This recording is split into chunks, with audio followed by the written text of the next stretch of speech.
what is up? We are Wrestling Maniacs out there worldwide. I'm the host with the most, Mr. We Are Wrestling himself, the best one, Donnie, here with... What is going on? We are Wrestling Maniacs Worldwide. It is Ben, Uncle Ben, one half of We Are Wrestling Podcast. I almost said third, and America's favorite uncle and wrestling's punching bag. We got some great shit to talk about. We're going to be predicting 2024's Glasgow, Scotland's Clash of the Castle. It's going to be a good fucking show. And Don, before we get into all those predictions, please take it away before I fuck up any more on this intro.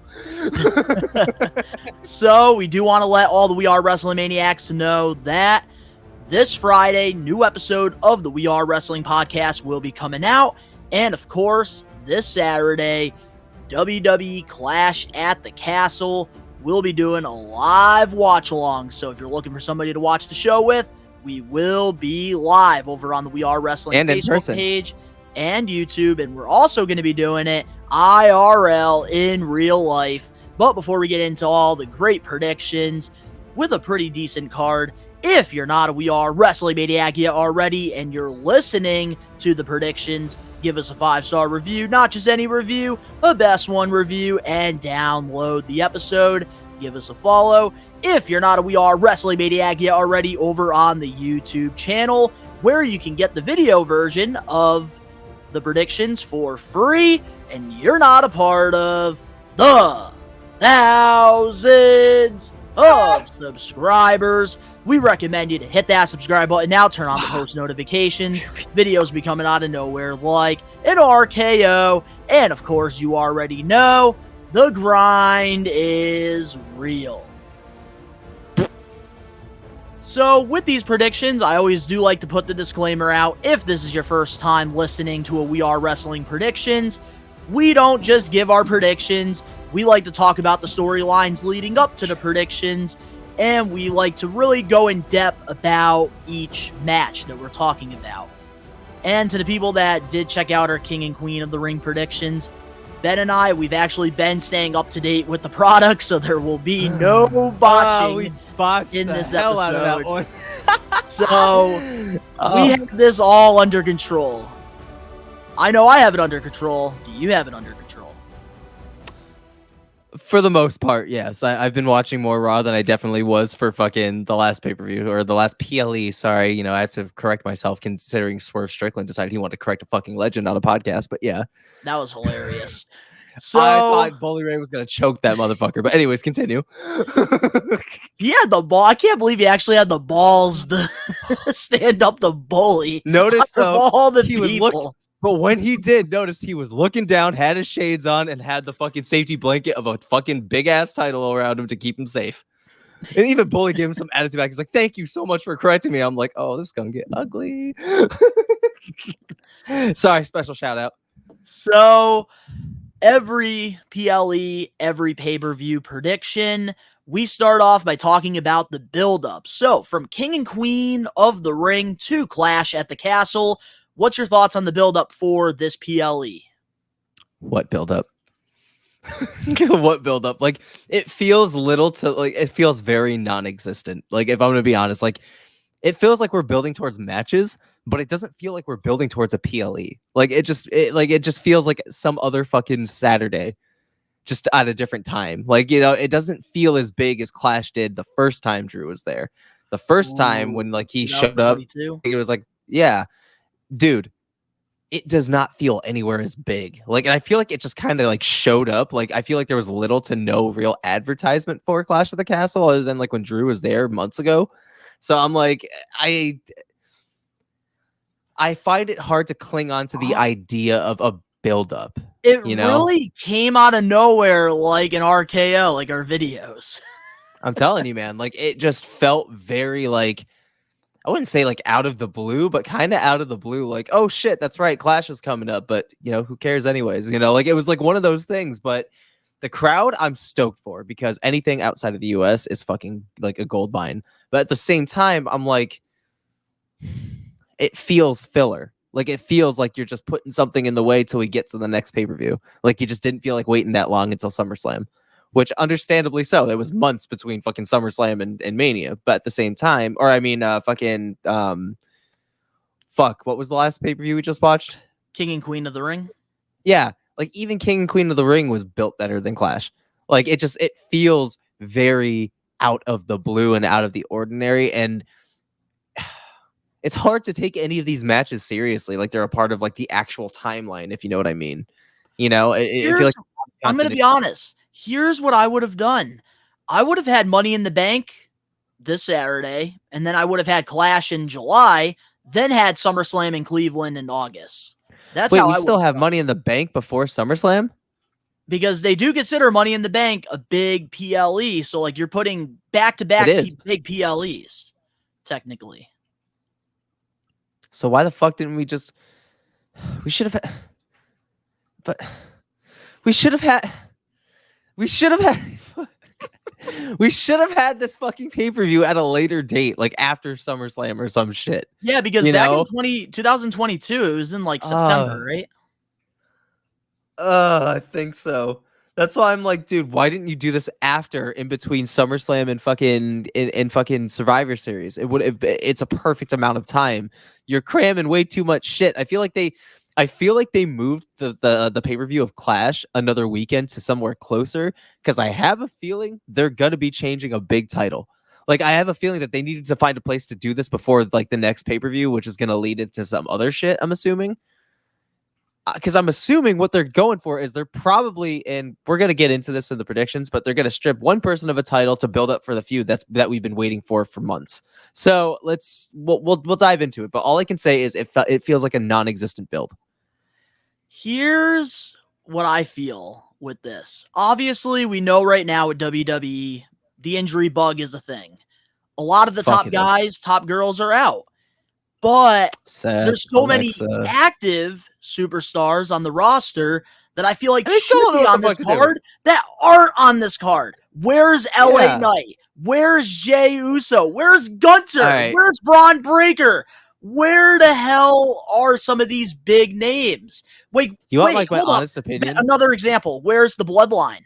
Last time we seen them was back in France. Well, the reason I'm assuming that they're doing this, and like I feel like this is the way it should be, Clash at the Castle, I feel like should be a pay-per-view, or a PLE rather, sorry, that should showcase a lot of their British talent, their English-born talent. And I think that that's what they're doing. Like, I think that they're trying to aim for like English winners, English combatants. Like, they're doing that. And I think that they need to make it a full-on European, like, extravaganza. Like, I feel like every European fucking wrestler should be on Clash, or at least the big players should be on Clash. I'm not a big fan of this guy, Ilya Dragunov. He should be on this card. How are you not? How are you not a fan? All right, we'll talk about that for another time. But yeah, Kaiser, he should be on the card. Kaiser, Gunther, like you said, should be on the card. There's a lot of people that should. So many talented international wrestlers. It should be a European international pay-per-view or PLE. God fucking damn it! Now I'm drinking the Kool-Aid. Sorry, let's get the show going. I'm drinking the Kool-Aid. So, like, I don't know. For me, like, when it comes to the build-up, though, it is a little lackluster, but I'm not going to lie to you. Some of these matches, they have done a great job building up towards, and I actually hella can't stacked, and that's a fact. But the build-up for the show has been very lackluster, in my opinion. So, with that being said, let's get into the matches for WWE Clash at the Castle 2024. Starting things off, we have the WWE Women's Championship.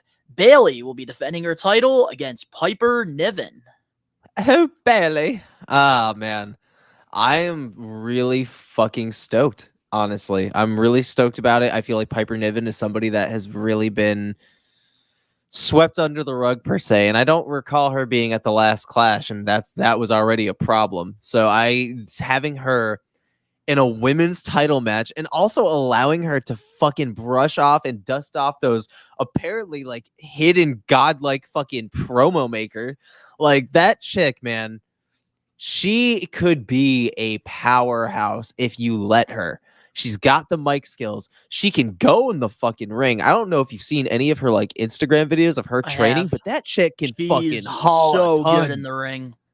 Dude, I watched a lot of you her could work be too building. outside of WWE as well. She's fantastic. And I want to like highlight that on her promo real quick. She said that like while fucking Bailey already stepped her ass into like a self-established spot, she was already a women's world champion. She was being too busy being a trailblazer before she even walked into WWE.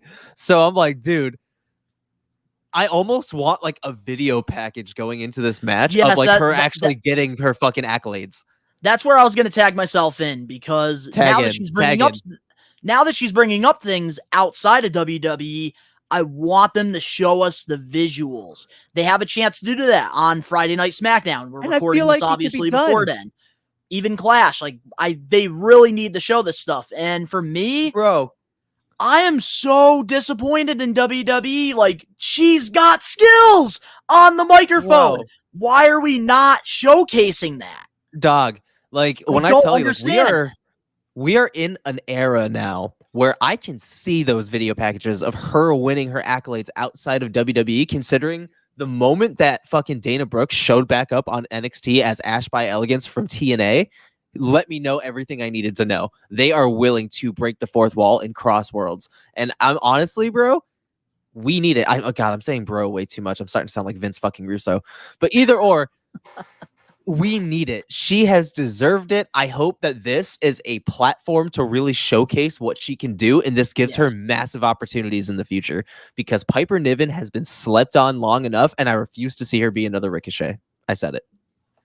Well said. And now I do want to give my thoughts on this. Obviously, just like you, I'm a huge fan of Piper Niven. I'm very happy that she's getting this opportunity at Clash. I feel like she really deserves it. And that promo last Friday on SmackDown really sold me on her behalf. But I'm still disappointed with the way that they built this matchup, because I felt like it was very, very lackluster. And it's like they're really just trying to throw people in front of Bailey right now as fillers so that we get to SummerSlam and it's her versus Nia.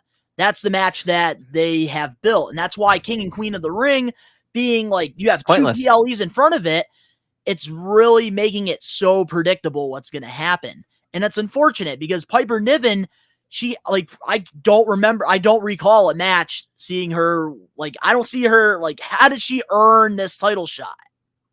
Bro, I'm going to be honest. Like, she hasn't done enough to really get this title shot. And it's unfortunate. Yeah, and again, it's for Clash. For her, and she deserves it. So if I'm going to be real, like, I'm going to break, like, it's on topic, but off topic at the same time. Like, I'm going to say I only see realistically, if there's any title changing, there's two. And out of all of them I can see changing, it's the tag team women's and the world heavyweight. That are the only two I could realistically see changing tonight. So unfortunately for Piper, I feel like this whole match is not only for Glasgow and the fact that she's home just like Drew McIntyre, but it's also to give her a platform to prove herself and to really see what she can do, because this match is going to catapult her, and this is going to be the make it or break it, the nail in the coffin, the icebreaker of where her career going forward in WWE is going to reside. And you see here, I definitely have to agree with you on that. This is going to be a make or break. And I noticed that with Triple H PLEs, and I think I've been saying it for the last couple of years.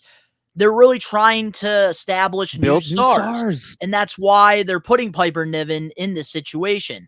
I just wish that the build-up was a little bit better leading up to it. Yeah.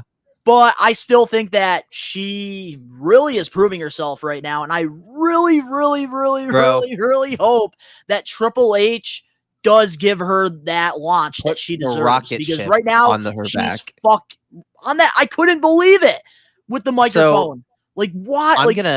I couldn't believe it last Friday. I was shocked. I'm going to end my stance on the whole thing I know for a fact the moment she walked back into Gorilla after all that shit, she got a fucking a standing ovation, and she got a definite big hug from fucking Bailey, 100%, because I guarantee everybody in backstage was impressed. So I hope that after Clash at the Castle, regardless, win, loss, Piper Niven, she is on TV every Friday night on SmackDown. Doesn't matter if it's a program or not, she needs to be on TV. She is fucking talented. Have her turn on Chelsea Green and put a fucking rocket ship on her and make her as dominant as Braun fucking Breaker, bro. I'm telling you, you have gold right there. So who are we going with on this match? I gotta like my heart says Piper, but my brain is obviously going with Bailey. I think realistically it's going to be Bailey. I will be surprised if they do put the title on Piper. I'll be happy if that happens. But I think Same, that because Bailey's Bailey the hasn't done champion. much. She's going to retain. I think that the big end goal is SummerSlam. Bailey versus Nia Jax. They've already been teasing it a little bit. So And I I think hope Nia wins. realistically, Bailey's going to win, but this will be a competitive match. Well, we'll fucking tag ourselves back in when it comes time to predict SummerSlam because I have a feeling that you and I are going to be on the same page. So up Yep, and next, I can't believe I'm gonna can't believe I'm gonna want Nia Jax to beat Bailey for the title. 2024, man, it's a crazy fucking year. What It's a crazy bingo fucking card year. we have. Oh boy. But guys, up next, we have a singles match, and it is for the Intercontinental title. It is Sami Zayn, the champion, versus Chad Gable, the challenger, at Clash of the Castle. Don, what are your thoughts? I really want Chad Gable to win the championship. Same. That's all I gotta say. That's literally all I have to say. Short and sweet, because we talked about it this whole time. No, like I am just like in love with this, this heel run right now. It's Chad the Gable. only proper build to this entire show. It reminds me the only one. of 2000 Kurt Angle, and it's fucking awesome. I am just ready for him to just get the championship and just go on a roll with it. Because I feel like if him as champion, they could really do some entertaining stuff. And then I feel like Otis turning on Gable in the long run and winning the Intercontinental Championship from him would be an even bigger deal. But I feel like they're building Otis too. But I feel like the reason why it hurts me to say Sami Zayn's going to retain the title is because I feel like they're setting up Braun Breaker to beat Sami for the Intercontinental title. I think Breaker is going to be the next champ. As much as I want Gable to have the championship. It's a lost opportunity. But then again, I'd also want Chad Gable to go to SmackDown and win the U.S. title from LA Knight before putting the fucking rocket on LA. So, I mean, at the same time, it just makes more sense. But it's been, I will say 100% out of all of this, like the matches that have been built on this card, minus Cody and fucking AJ, this is the only legitimate built match that feels like there needs to be a resolution. So, obviously, we're honestly, you know what? Fuck it. You know what? I'm going to tag myself in right now and say, I'm going Chad. I'm going Chad, man. You can take fucking Sami, but I'm taking Chad for this one. I'm taking Chad. I'm going to be the fucking underdog here, bro. I'm going to rep Chad for this one because I feel like Chad really needs the win 100%. The one time I put my money on the table, I hope I fucking lose my money, and I hope Chad Gable wins. But realistically, I think Sami Zayn's going to retain. It's going to probably be a match of the night here. And honestly, I'm very excited to see where it goes. But with Chad Gable and Alpha Academy, I'm just at the point now where I just want Maxine out of the picture. I want Tozawa out of the picture. And I want it to be Otis and Gable with the Creed brothers. And I want them to really just long-term book Otis's turn on Gable. And I have a feeling they're going to probably do it at Clash, which I think is a little too soon. So, I don't know. I'm still going with Chad. I'm gonna go with Sami. But moving on now to our next match on the card. This one, I know you and I are both very excited about. It is for the WWE Undisputed Championship. Cody Rhodes versus AJ Styles in an I Quit match. God damn, this is fucking weird. It's weird not seeing Cody in a main event. But then again, I also understand having Drew in the main event is like what the draw is. God, this has been obviously going on since fucking Mania or fucking King and Queen of the Ring. You know, like this has been going on for in France. Oh, well, this has been going on since fucking Backlash. So I mean, it's a long-term story. I don't like unless for whatever fucking weird reason they're deciding to cut Cody's reign short. I don't see him losing his title. So we're gonna see AJ quit. However, I'm excited to see how, considering he has the Good Brothers with him. You know, he has the OC. Part that I'm interested about. Too. So it's like, who does Cody have other than like, you know, a random tag team that decides that he's like worth fucking defending? Like, I I don't know where it could go other than, obviously making Cody look like a monster. But at the same time, it's just, I don't know. This one's kind of up in the air, but I love I Quit matches. So I'm willing to see what the hell they're going to do. And odds are we are going to see some color on Saturday, brother. I hope we get some color. So my thoughts on this, you guys all know how excited I was for AJ Styles versus Cody Rhodes at Backlash. And I even said the storyline needs to continue because we need to get over the Cody finish the story. And when they threw Logan Paul versus Cody, it made absolutely no sense except for the fact that it was in Big John Saudi Saudi. and Logan Paul's a big deal over there. So it was just like Yep. one of those throw-in matches. And for me, I thought that was it for AJ Styles, like for him versus Cody. They missed the opportunity, but glad I'm wrong. I loved what they did on SmackDown a couple weeks ago with the whole retirement angle. Reminded me of what Mark Henry did to John Cena back in 2013, which was so perfect. Nobody saw it coming. AJ, I'm not going to lie, I was worked. I actually believed that he was going to end his run, and then having him back Mark with the Henry, Good Brothers, I'm actually really happy about that too, because they've always been just such a great fit together. They've had a great dynamic. Exactly. So I'm glad that they're putting them involved now, and Especially since they're close to retiring. making this an I Quit match. For once, a fucking stipulation match actually matters. Because AJ Styles, he fake quit on Cody. So then Cody wants to make him say the words, I quit. So I actually really love the way that they brought this stipulation involved in this match. And I hope that this storyline continues even farther than Clash. We've had the last I Quit match was with Edge. That's how long it's been. So we're getting something good finally. So I'm excited, but obviously Cody's retaining. It's too soon to cut his title. There's no his title run Dude, short. Come on now, the American Nightmare. He's literally the Hulk Hogan of this era, except a good person. And you think that he's gonna say the words "I quit"? Not happening. There's not no quitting that dude. Happening. If he can go into Hell in a Cell with a torn pec, he is not saying "I quit." Yeah, no, dude. If he can go in there and take the legitimate abuse from someone that literally hates him, then yeah, no, there's no way in fuck that AJ's not quitting. There's no fucking way. Both of us got Cody Rhodes, right? Oh yeah, absolutely. But respectable performance to AJ, which I know we're gonna see on Saturday. So but before we do get into the next match, Ben, there is one more thing I do want to mention about the Cody and AJ dynamic. What's up? I know for the last month I've been saying Swerve is the best world champion in pro wrestling right now. No, he's and not. I'm going to say this right now, since we are talking about Cody Rhodes, because of what they did here for the build-up for Clash at the Castle, I could finally say Cody Rhodes is the best world champion in pro wrestling right now. Because now we're finally getting over to finish the story. First of all, I can't even believe you even said that Swerve was like, that's fucking dog shit. But that dude's title reign is fucking garbage. But what was Cody doing beforehand? Yes, he had a 5-star with AJ. That was it. Like, how many 5 stars has Swerve has? He actually does have quite a few. You'd be really surprised. Swerve? Really? Yes, he's very talented. But here's the thing: was it a 5-star because he was like the focal point, or is it the person that was in the match with him that made it a 5-star, made him look good? Takes 2 to tango, pal.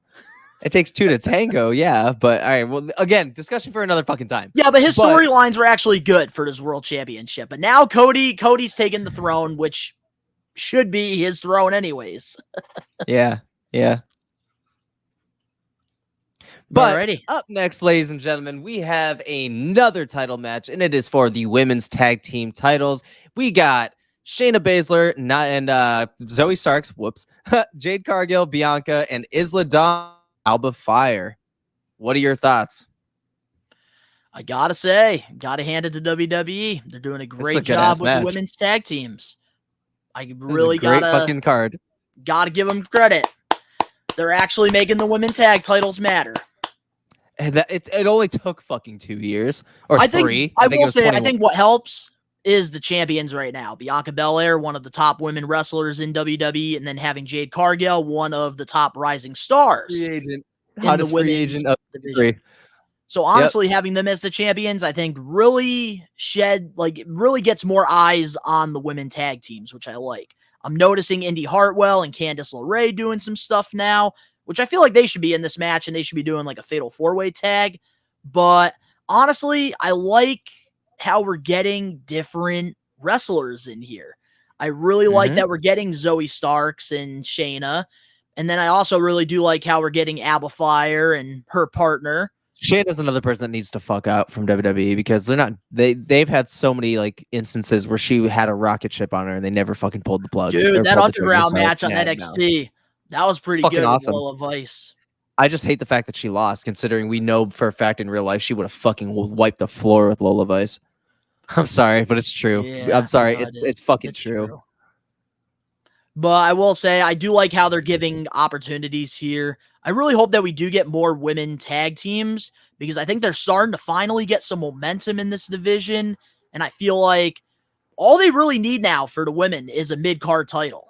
And I think that they're really going to take off from there.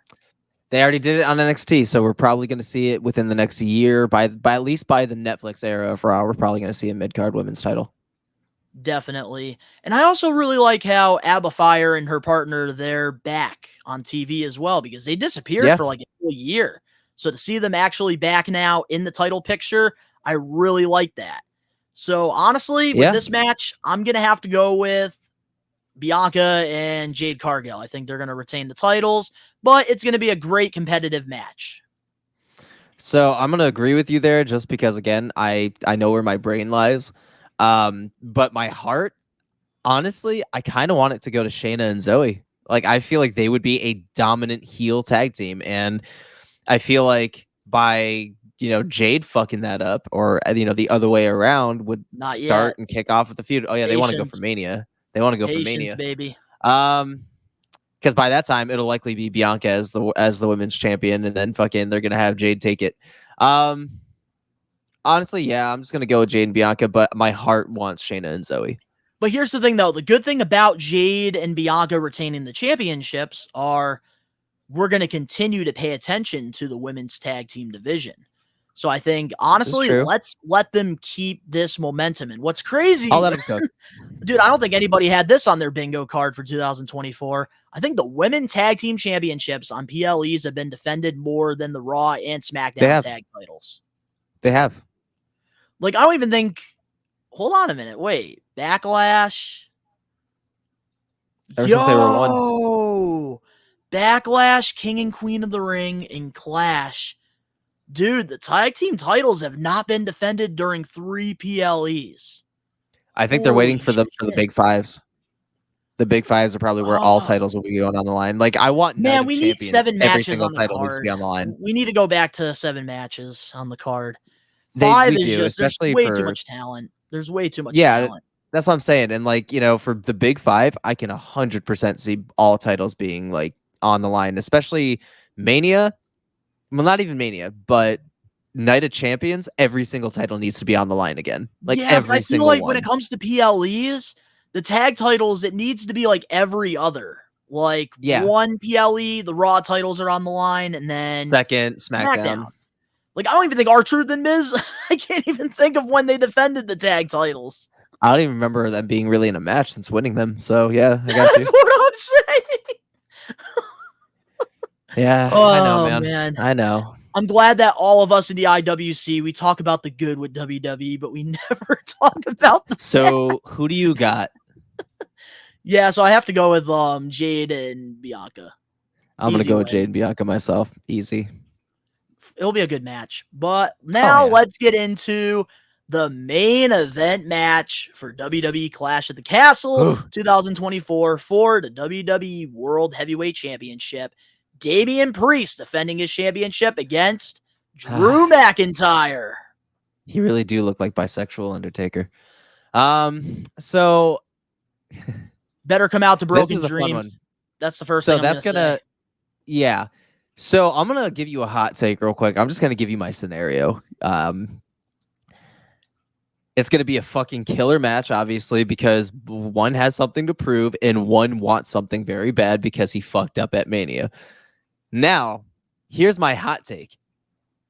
I think Drew's gonna take it. I think that they're finally gonna let him. I think they're finally gonna pull the trigger for him at fucking Clash in front of his family, and we're also gonna see the clearing of CM Punk. I think we're gonna find out that this Saturday that CM Punk is officially cleared. I think that that's gonna have something to play into it, and then we're gonna get a proper couple month build going with Drew and CM Punk. Because most times, I will agree with you, it doesn't need a title. But this one could benefit from the title. 100% could benefit from the World Heavyweight title. It's considering that this was the whole angle it was centered around in the first place. But so now, how does CM Drew Punk take it? earn a title shot? That's something I'm going to let Creative take care of because honestly, Creative has been pretty great. Because I have no fucking idea how we're going to get there. No, I'm going to let Creative take care of it because there are plenty of avenues. There are plenty of avenues to go. With CM Punk and Drew McIntyre, listen. With CM Punk and Drew McIntyre, have they fucking failed us once yet? Has there been any cracks in the surface between their feud?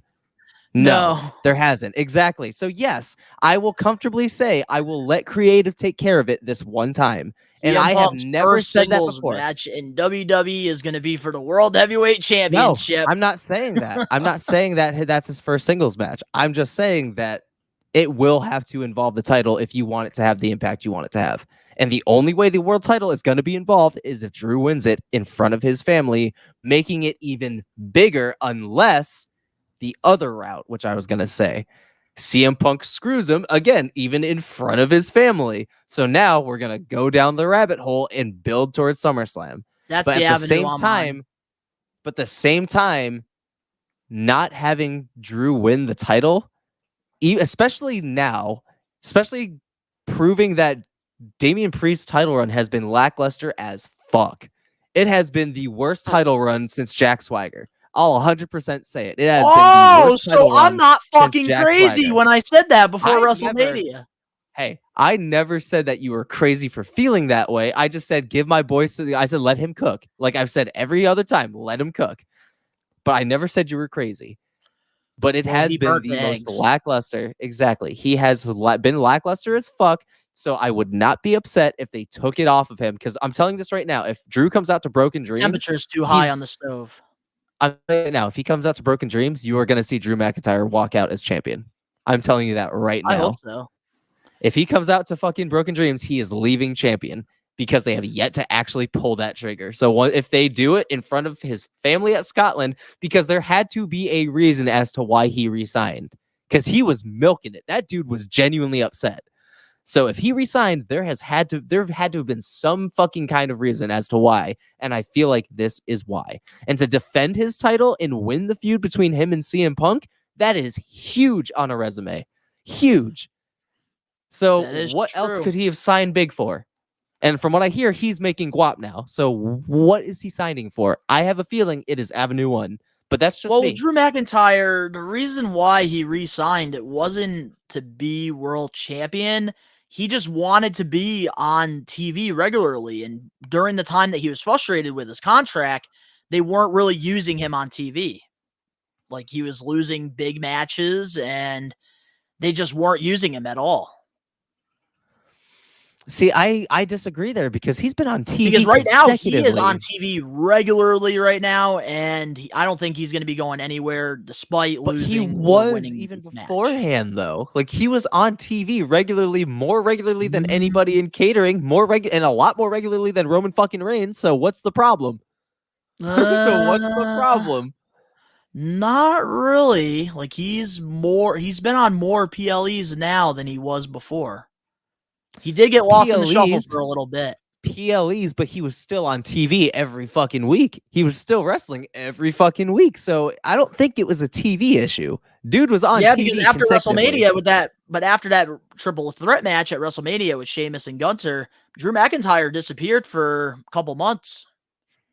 Yeah, because they had nothing for him. They were also having him on heavy fucking media work. They had him on media tours. They had him also promoting Clash at the Castle months ahead of time.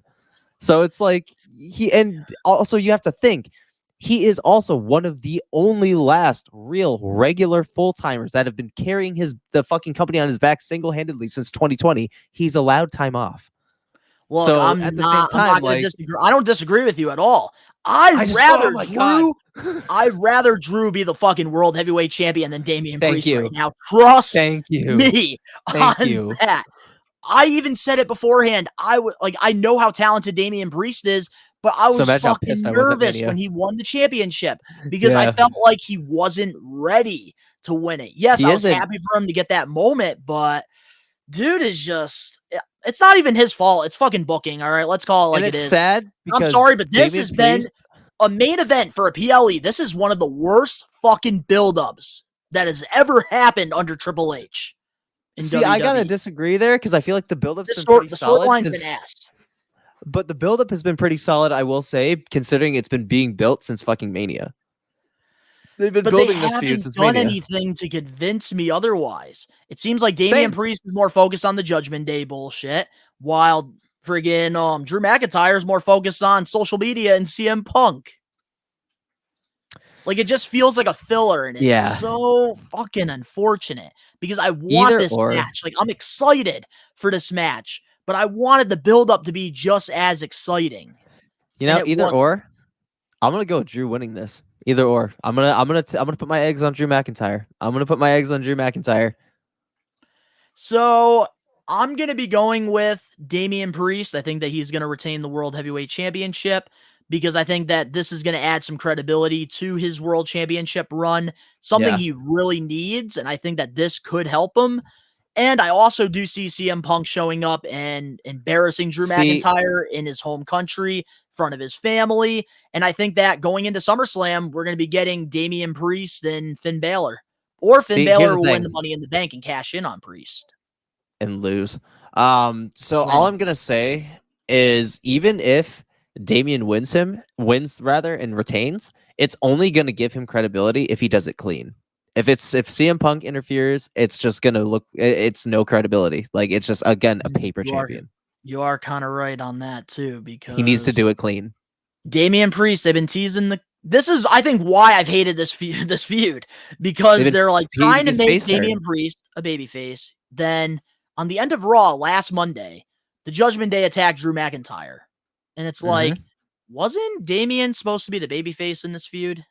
Like, aren't you trying to build him as a babyface? Well, apparently, I don't know if you saw like the WWE Super Show footage of Drew, but they were even cheering for Drew, and Drew straight up said, "Who would have thought that I'm going to be the good guy?"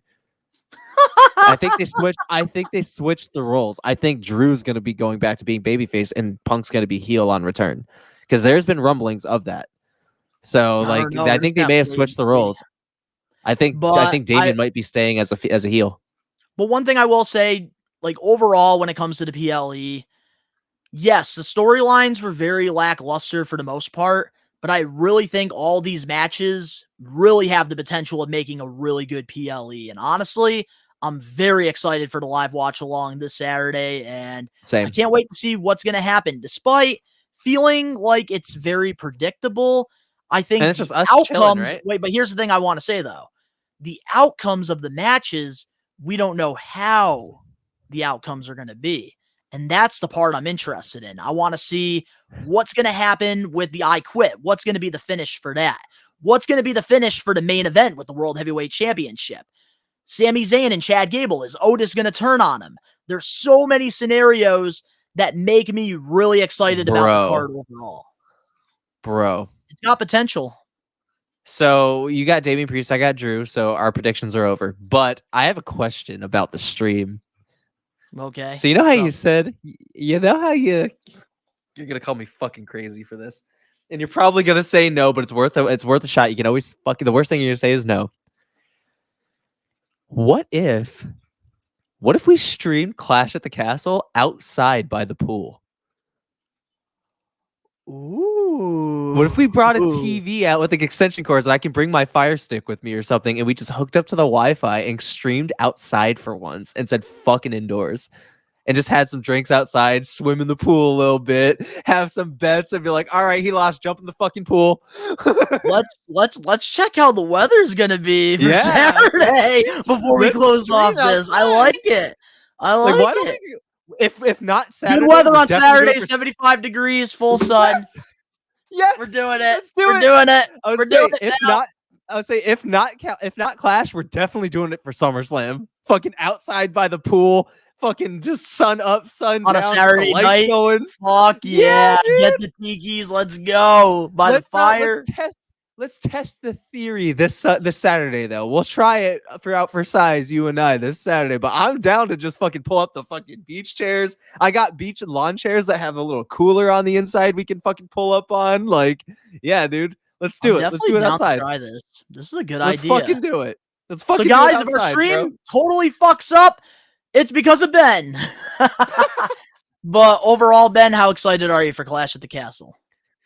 I'm pretty stoked because, again, it's wrestling. I'm a wrestling fan. I love the fact that we get something this weekend. So it's like, we get to have a couple drinks, some hangouts, some food, and we get to just chill, man. We get to chill and just enjoy some good old wrestling on a Saturday afternoon by the pool, and that sounds like a pretty fucking all right plan to me, man. Honestly, man, I'm very pretty excited for Clash. Especially the idea. That was a great idea on your behalf. Yeah, I can't dude. believe you thought I was going to say no to that. I just figured I'd ask, because nobody thinks about it. You're right. So, honestly, we might be making some history here on the We Are Wrestling YouTube channel. Yeah. But overall, I'm very excited for the card. I think that this really does have the potential of being a really underrated PLE, especially we know who's going to win, but we don't know how it's going to happen. And I think that's the part that gets me intrigued about the card. It's the journey, not the destination. Exactly. But to all the We Are Wrestling Maniacs out there, let us know in the comment section below your predictions for WWE Clash at the Castle. We do want to give you guys a reminder that this Friday, new episode of the We Are Wrestling podcast will be coming out, because normally for PLEs and pay-per-views on Saturdays, we like to have the podcast a day beforehand. Just so you guys, it's a little easier on y'all. You don't have to watch. That confuses the algorithm. Because if you're streaming and you upload a video, it fucks up the algorithm. So it's an exposure. That's right. So if you guys enjoyed the Clash at the Castle predictions, make sure to smash that like button now. If you're not a We Are Wrestling Maniac yet already and you're listening to the predictions, give us a 5-star review, not just any review, a best one review, and download the episode and give us a follow. If you're not a We Are Wrestling Maniac yet already over on the YouTube channel, where you get the best pro wrestling content, the only way you can join the live watch-alongs, or, well, you can go on Facebook too, but come on, that's not fun. Subscribe, turn on the post notifications. The link's down in the description box below. You can go follow Ben and I over on our social medias and other YouTube pages. Ben's doing music reactions. I'm doing toy videos. You can go check those out. All the links down in the description box below. But to all the We Are Wrestling Maniacs out there worldwide, we hope to see you guys Saturday for Clash at the Castle live watch along. Because of course you already know, we are taking over. Peace.